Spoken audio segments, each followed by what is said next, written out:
Good morning to everyone. प्यारे छात्रों, मैं डॉक्टर राजेश कुमार सक्सेना, प्रवक्ता गणित, राजकीय कॉलेज बरेली, गणित के सीखो सिखाओ कार्यक्रम के अंतर्गत आप सभी का हार्दिक स्वागत। कक्षा 11 गणित अध्याय 3 त्रिकोणमितीय फलन भाग 2 के अंतर्गत आज आप लोग सीखेंगे इकाई वृत्त की सहायता से त्रिकोणमितीय फलन ज्ञात करना, त्रिकोणमितीय अनुपातों में पारस्परिक संबंध, त्रिकोणमितीय सर्वसमताएं, चतुर्थांश, विभिन्न चतुर्थांशों में त्रिकोणमितीय फलनों के चिन्ह, त्रिकोणमितीय अनुपातों के प्रांत और परास, उदाहरण व प्रश्न और गृह कार्य आदि पर चर्चा और परिचर्चा होगी। यहाँ इकाई वृत्त की सहायता से त्रिकोणमितीय फलन या त्रिकोणमितीय अनुपात कैसे ज्ञात करते हैं, इसके लिए सबसे पहले प्यारे बच्चों हमने एक वृत्त लिया है, एक ऐसा वृत्त लिया है जिसका केंद्र क्या है, O यानी कि मूल बिंदु है, जिसकी त्रिज्या इकाई, इकाई का अर्थ होता है एक मान ली है, इसकी त्रिज्या हमने 1 सेंटीमीटर मान लिया हुआ है। माना वृत्त पर कोई एक चर बिंदु P जिसके निर्देशांक x, y है, जो वृत्त के बिंदु A से प्रारंभ होकर वृत्त की परिधि के अनुदिश वामावर्त दिशा में घूम रहा है। Pn हमने क्या किया, इस x एक्सिस पर परपेंडिकुलर यानी कि लंब खींचा हुआ है। माना कोण AOP, उसको हमने थीटा मान लिया है। समकोण त्रिभुज ONP में आप लोग जानते हैं साइन थीटा बराबर क्या होता है, लंब बटे कर्ण।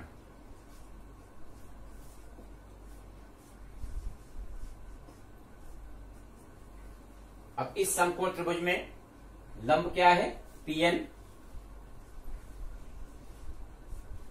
और कर्ण क्या है, OP, is equal to PN का मान y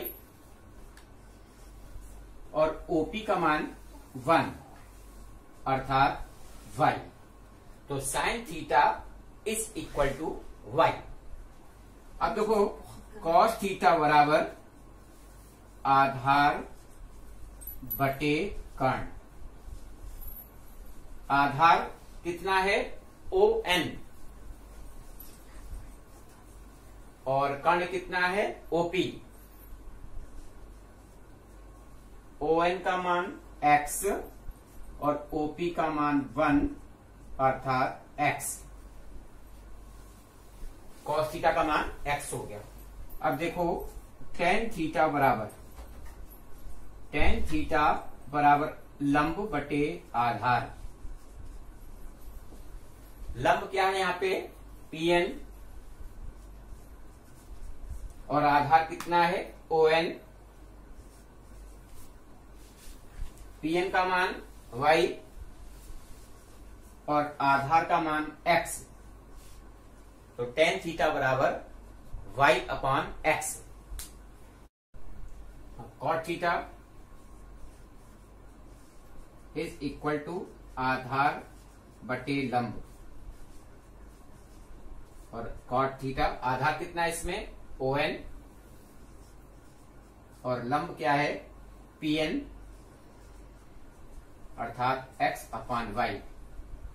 sec theta is equal to कर्ण बटे आधार। कर्ण है OP और आधार है ON। OP 1 और ON x। इसी प्रकार से cosec theta is equal to कर्ण बटे लंब। कर्ण का मान OP और लंब PN, 1 अपान y। अब इन त्रिकोणमितीय अनुपातों में क्या संबंध है उसको देखें। अभी आपने पढ़ा tan theta is equal to y upon x। और y किसका मान था, साइन थीटा का, और x किसका मान था, कॉस थीटा। इसी प्रकार से cot theta is equal to आधार बटे लंब यानी x अपान वाई। x की वैल्यू कॉस थीटा थी और y की वैल्यू साइन थीटा थी। Sec theta is equal to कर्ण बटे आधार यानी 1 अपान एक्स, और x की वैल्यू थी कॉस थीटा, तो सेक थीटा का मान 1 अपान कॉस थीटा। इसी प्रकार cosec theta is equal to कर्ण बटे लंब यानी कि 1 अपान वाई अर्थात 1 अपान साइन थीटा। अगर हम इस समकोण त्रिभुज पर ध्यान दें, जिसको हम सर्वसमता के रूप में भी कह सकते हैं, अब आपको कुछ सर्वसमताएं मिलेंगी सीखने को। समकोण त्रिभुज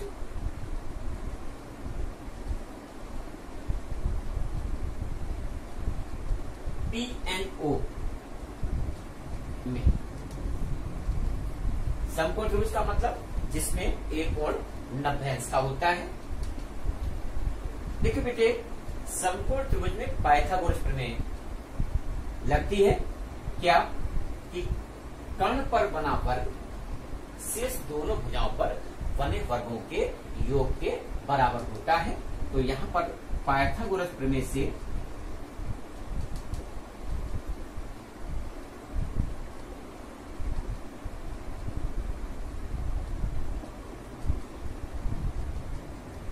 कर्ण का वर्ग इज इक्वल टू आधार का वर्ग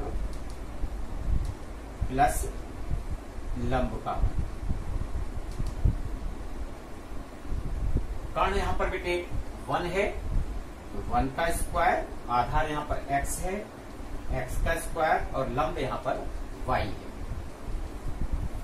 या आप कह सकते हैं x square plus y square is equal to 1।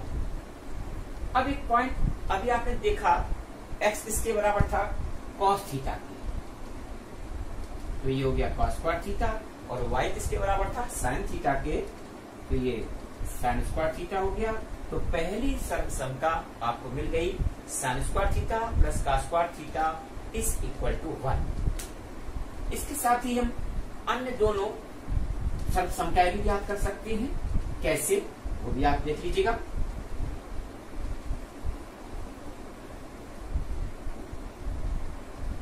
पहली सर्वसमता आपके पास जो मिली है वो है cos square theta plus sin square theta is equal to 1। अब अगर हम दूसरी सर्वसमता निकालें तो दोनों को cos स्क्वायर थीटा से भाग कर सकते हैं।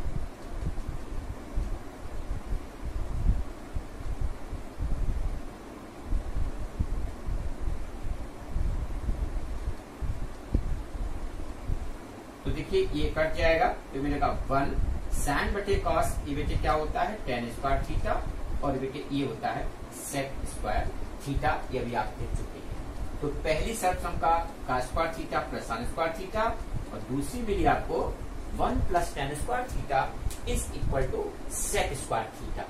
तीसरी सर्वसमता अगर हमें निकालनी है तो यही से मिल जाएगी अगर हम इस पहली सर्वसमता को sin स्क्वायर थीटा से भाग करते हैं। पुनः cos square theta upon sin square theta plus sin square theta upon sin square theta is equal to 1 upon sin square theta. तो देखिए जब हम इसको सॉल्व करेंगे तो अब आपको प्राप्त हो जाएगा cos स्क्वायर बटे sin स्क्वायर, ये होता है बेटे cot square theta, sin square से sin स्क्वायर कट जाएगा 1, और 1 अपान sin स्क्वायर थीटा अभी आप देख चुके हैं just like equal to cos square theta. तो बेटे 3 ये आपको सर्वसमताएं प्राप्त हो गई। अब हम डिस्कस करेंगे, चर्चा करेंगे चतुर्थांश क्या होते हैं, इससे संबंधित देखें। चतुर्थांश को इंग्लिश में क्वाड्रेंट्स कहते हैं।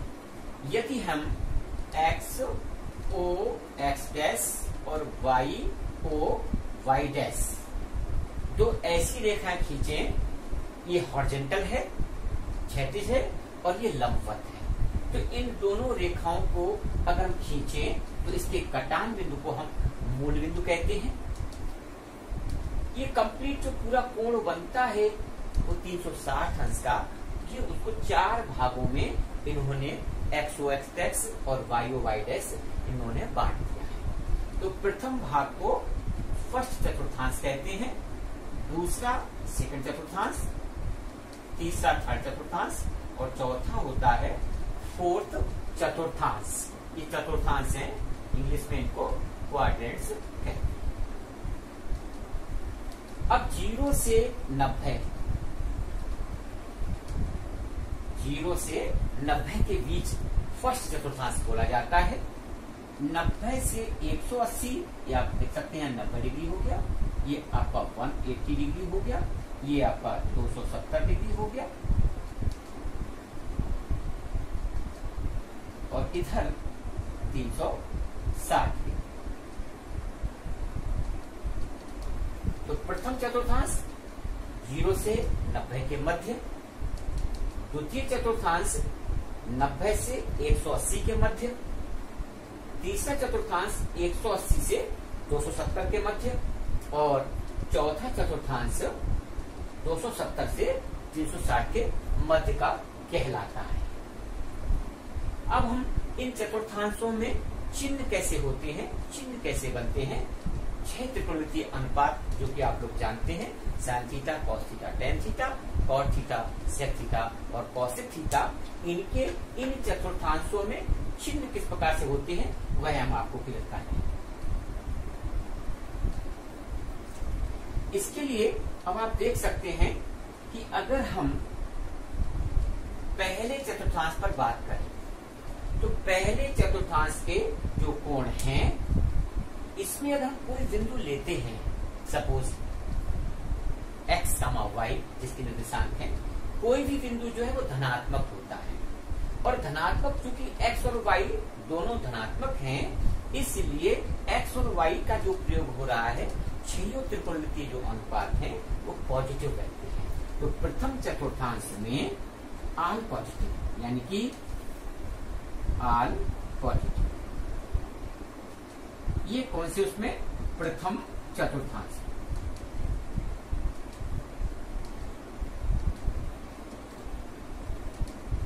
छह प्लस रहे, sine theta, cos theta, tan theta, cot theta, sec theta, cosec theta, इन छह के मान क्या रहेंगे, धनात्मक रहेंगे। अब अगर हम दूसरे चतुर्थांश पर विचार करें तो इस चतुर्थांश में सबसे पहले ये देखो कि कोई भी बिंदु जो x, y किस रूप में होता है। देखिए x जो कि दूसरे में माइनस का होता है और y यहाँ पर धनात्मक होता है, पॉजिटिव होता है। तो x की वैल्यू माइनस होती है और y की वैल्यू पॉजिटिव होती है। तो ऐसे केसेस में केवल साइन थीटा और कॉसिक थीटा ही प्लस होती है। द्वितीय चतुर्थांश में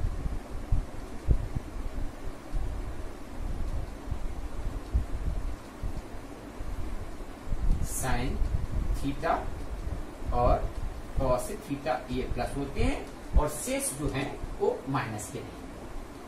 cos theta, tan theta, cot theta और सेक थीटा, ये द्वितीय चतुर्थांश में इस प्रकार से रहता है, यानी कि साइन और कॉसेक प्लस, बाकी के चारों माइनस के होते। इसके साथ ही अगर हम तीसरे चतुर्थांश की बात करें तो तीसरे चतुर्थांश में कोई भी जो बिंदु होता है x और y, वो यहाँ दोनों ऋणात्मक होते हैं, दोनों ऋणात्मक होते हैं। तो x और y चूंकि दोनों ऋणात्मक होने के कारण इसमें केवल tan और cot धनात्मक होती है, बाकी के सब यहाँ पर ऋणात्मक हो जाते हैं।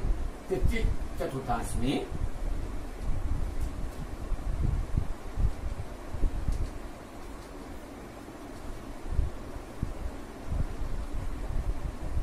तृतीय चतुर्थांश में क्या होता है कि x का मान भी माइनस होता है और y का मान भी माइनस होता है। अतः यहां sine theta, cos theta, tan theta, cot theta, sec theta और कॉसेक थीटा, इसमें टेन और कॉट प्लस हो जाते हैं, बाकी के चिन्ह माइनस के हो जाते हैं। आपके मन में ये आ रहा होगा कि ये दोनों प्लस क्यों हुए इसमें, क्योंकि टेन थीटा बराबर होता है लंब बटे आधार अभी आपने देखा था, और लंब था y, आधार का x, यानी कि दोनों मान ऋणात्मक हैं और दोनों को जब हम एक दूसरे को डिवाइड करेंगे तो माइनस माइनस प्लस हो जाता है। तो tan और काट में लंब और आधार के अनुपात है, tan में लंब और आधार और काट में आधार और लंब का अनुपात है, दोनों ही माइनस माइनस प्लस हो जाते हैं। अतः ये tan और काट तृतीय चतुर्थांश में प्लस रहेगा, बाकी के चारों माइनस।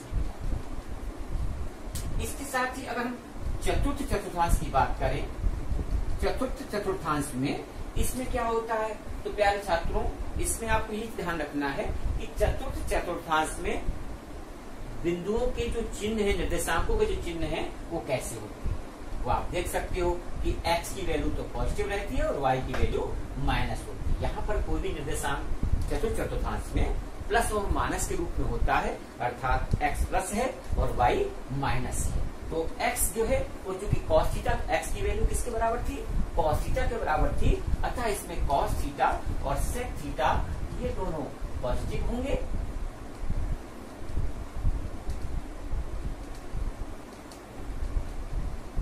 और बाकी के चारों यहाँ पर नेगेटिव। तो 90 डिग्री माइनस थीटा वाले कोण प्रथम चतुर्थांश में होंगे। क्यों होंगे, क्योंकि 90 में से कुछ कम करते हैं तो वो प्रथम चतुर्थांश में ही रहेगा वो कोण।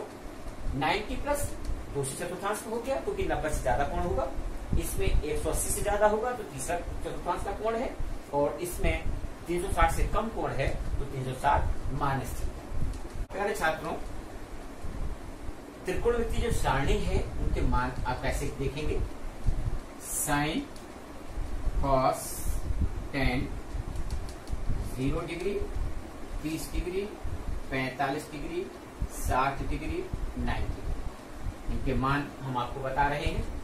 साइन 0 का मान 0, साइन 30 का मान 1/2, साइन 45 1/√2, साइन 60 √3/2 और साइन 90 की वैल्यू 1। कॉस 0 इसको पलट लेंगे 1 √3/2 1/√2 1/2 और 0। क्योंकि tan क्या होता है, साइन और कॉस का अनुपात है, तो इसलिए जब हम इनको आपस में डिवाइड करेंगे तो 0, इसको डिवाइड करने पर 1/√3 1√3 एंड इसको 1 को 0 से भाग करने पर अपरिभाषित।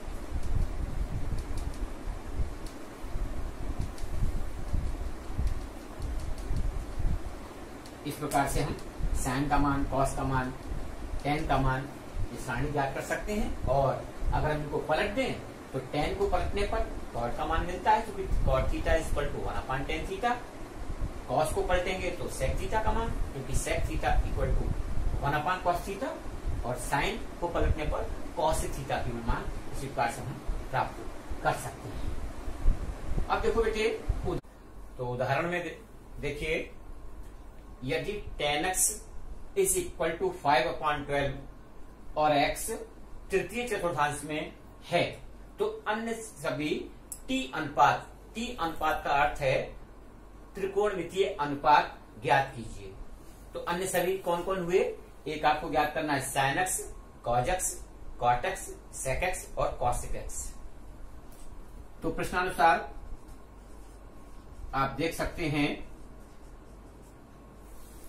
यहां आपको ज्ञात है tan x is equal to 5/12, और ये आप लोग जानते हैं tan x किसके बराबर होता है, लंब बटे आधार, यानी कि 5 यहां पर लंब है और 12 यहां पर आधार है। हम एक समकोण त्रिभुज बना लेते हैं, एबीसी यहां पर एक समकोण त्रिभुज है, तो x कोण है, लंब यहां पर 5 और आधार यहां पर 12। तो सबसे पहले काम आपको ये देखना है कि जो समकोण त्रिभुज बन रहा है उसमें 3 में से कौन सी भुजा आपको ज्ञात नहीं है। यहां कर्ण ज्ञात नहीं है, तो इसके लिए आप लोग पाइथागोरस प्रमेय का प्रयोग करेंगे। समकोण त्रिभुज में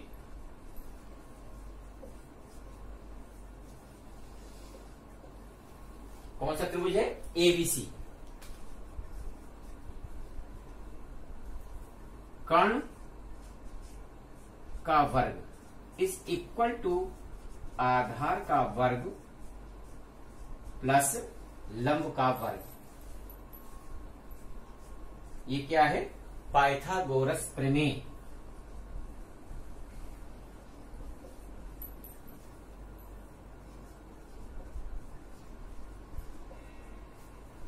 कर्ण हमें ज्ञात करना है। AC square is equal to, आधार का मान यहां कितना है? AB यानी कि 12 का वर्ग। लंब कितना है? 5 यानी 5 का स्क्वायर अर्थात 12 का वर्ग 144 यानी 144 और 5 का वर्ग यानी कि 25 यानी 169। तो AC कितना हुआ? AC इज इक्वल टू 169 का अंडर रूट यानी कि 13। तो कर्ण का जो मान है वो आपको कितना प्राप्त हो गया है? 13 प्राप्त हो गया, 13 प्राप्त हो गया है। तो इसके साथ ही हम sin x ज्ञात कर सकते हैं, cos x ज्ञात कर सकते हैं, cot x ज्ञात कर लेंगे, sec x ज्ञात कर लेंगे और cosec x ज्ञात कर लेंगे।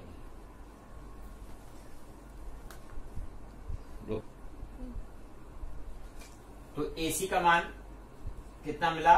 13। अब आप देख सकते हैं sin x, cos x, cot x, sec x और cosec x। sin x is equal to लंब बटे कर्ण, cos x is equal to आधार बटे कर्ण, cot x is equal to आधार बटे लंब, sec x इक्वल टू कर्ण बटे आधार और cosec x is equal to कर्ण बटे लंब।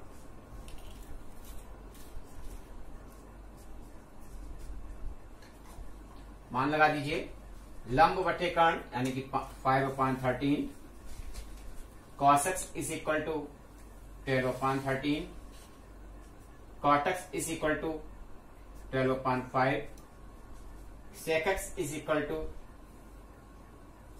13/12 और cosec x is equal to 13/5। अब आप बेटे देख लीजिएगा, चूंकि x तृतीय चतुर्थांश में है और तृतीय चतुर्थांश में केवल tan और cot पॉजिटिव रहता है, बाकी के सभी मान नेगेटिव रहते हैं। तो tan और cot पॉजिटिव रहेंगे, बाकी सबके आगे आप नेगेटिव चिन्ह लगा देंगे। तो इस प्रकार आपको किसी एक का मान अगर ज्ञात हो तो बाकी के पांचों के भी त्रिकोणमितीय अनुपात आप लोग ज्ञात कर सकते हैं। हाँ प्यारे छात्रों, त्रिकोणमितीय अनुपातों के प्रांत और परास, इसकी एक सरणी मैं आपको क्लियर कर रहा हूं। T अनुपात ये प्रांत है, ये परास है। तो जो 6 त्रिकोणमितीय अनुपात हैं, sin theta, cos theta, tan theta, cot theta, sec theta और cosec थीटा, तो जो थीटा की जगह जो रखा जा सकता है कोण, sin के लिए प्रांत है r यानी कि रियल नंबर्स, cos के लिए भी प्रांत रियल नंबर्स, tan के लिए r में से 2n+1 π/2 माइनस निकालने के बाद जहां n belongs i means integer पूर्णांक, cot थीटा में से रियल नंबर्स में से n π सब्ट्रैक्ट करने के बाद जो बचता है वो उसका प्रांत रहेगा। sec थीटा में r में से 2n+1 π/2 सब्ट्रैक्ट करेंगे तो जो शेष बचेगा वो प्रांत रहेगा। और cosec थीटा में r - n π और n क्या है? पूर्णांक। अगर हम परास पर देखें, ध्यान दें तो आप देख सकते हो कि sin थीटा यानी थीटा की जगह हम मान रियल नंबर्स रखते हैं, तो sin की जो वैल्यू है वो -1 और +1 के मध्य रहती है। ना 1 से ज्यादा उसका मान हो सकता है और ना -1 से कम। तो -1 और 1 के मध्य मान sin थीटा की भी और cos थीटा के भी मान -1 और 1 या उसके मध्य ही रहेंगे। ना 1 से ज्यादा हो सकता है और ना -1 से कम। अगर हम tan थीटा पर विचार करें तो इसकी जो परास है वो -अनंत, +अनंत के मध्य यानी कि जो वास्तविक संख्याएं हैं वो इसकी परास है। cot में भी वही चीज है, सेक थीटा में रियल नंबर्स में से -1 और 1 के मध्य के जो अवयव हैं उनको हटाने के बाद जो शेष बचेंगे रियल नंबर्स, वो इसकी परास रहेगी। इसी प्रकार कॉसेक थीटा में भी रियल नंबर्स में से -1 और 1 का अंतराल अगर हम सब्ट्रैक्ट करते हैं तो जो शेष बचेगा वो इसकी परास होगी। अब ये ग्रह कार्य में आप लोग क्वेश्चन नोट कर लें, समझ लें, जो कुछ काम आपको घर पर करना है। होमवर्क, यदि tan x equal to 3/4 x तृतीय चतुर्थांश में स्थित है तो शेष सभी त्रिकोणमितीय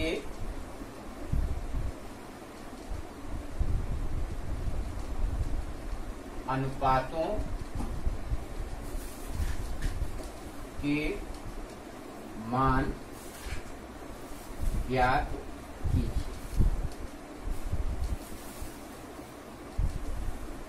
एक दूसरा क्वेश्चन भी आप लिख सकते हैं।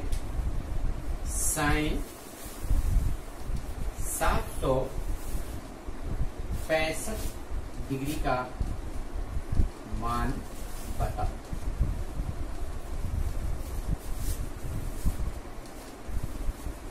तीसरा,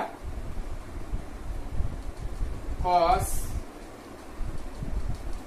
120 डिग्री का मान बताएं।